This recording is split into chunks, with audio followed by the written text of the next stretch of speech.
Hello and welcome to another video installment where today I'll be speaking about the rising cost of living and interest rates.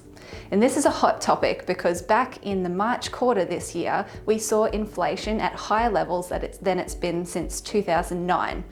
And similarly, the Reserve Bank of Australia has risen interest rates for the first time since 2010. So it's definitely a time of change, and it has people raising questions about what this actually means for their financial planning. So if we talk firstly about the rising cost of living, what does that really mean for us?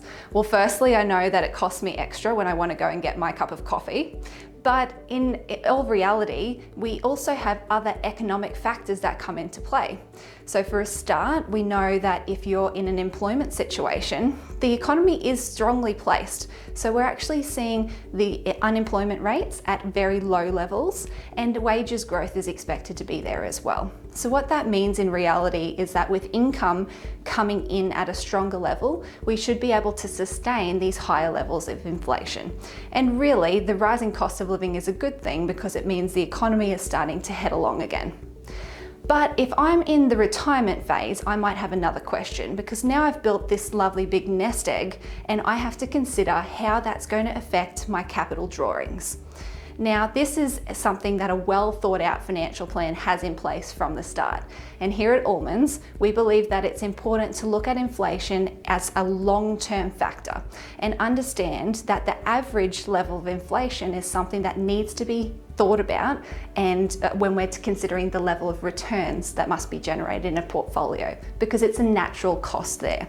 So that's something that we have confidence that we can continue to manage through differing periods like this. But you may wonder, well, what can I actually do to help control some of these additional costs to me?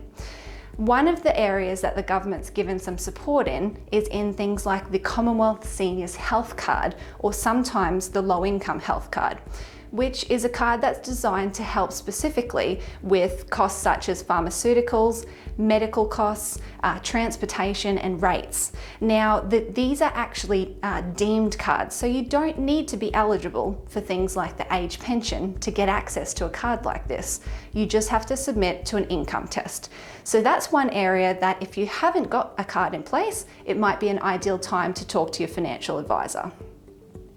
So, having said all of this, we also know that interest rates are on the rise, and we now have a generation that are unlikely to have been through an interest rate rise since taking out their loans.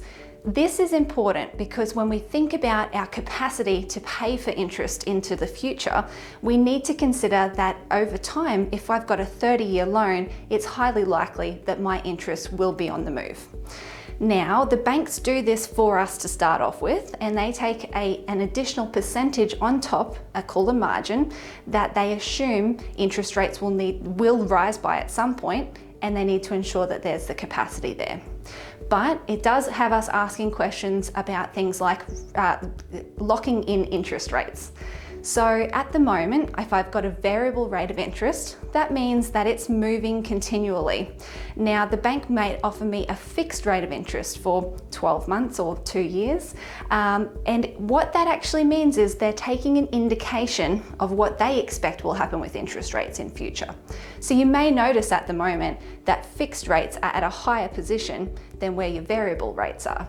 And that's because the bank expects that interest rates will rise in the future, and they want to make sure that they're getting paid as well. However, if you do have some cash flow worries and you want some certainty around how much you're going to have to outlay on a month-to-month basis, fixing interest rates is a consideration. Lastly, now for a retirement portfolio, the rising interest rates can actually be a positive factor because I have now not got a loan in place, but I have income-bearing instruments to me. And what that's telling me is my income-bearing assets should be giving me a higher level of interest in the future, which is a great point. What we can see though in short periods of time is the unit pricing dipping down to reflect that the rates that I've locked in at the moment are at a lower level than what I could get out there in the market.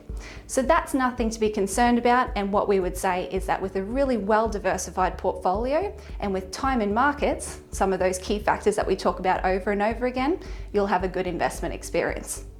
So if you have any questions at all about rising interest rates and rising inflation, make sure you reach out to one of your qualified financial advisors.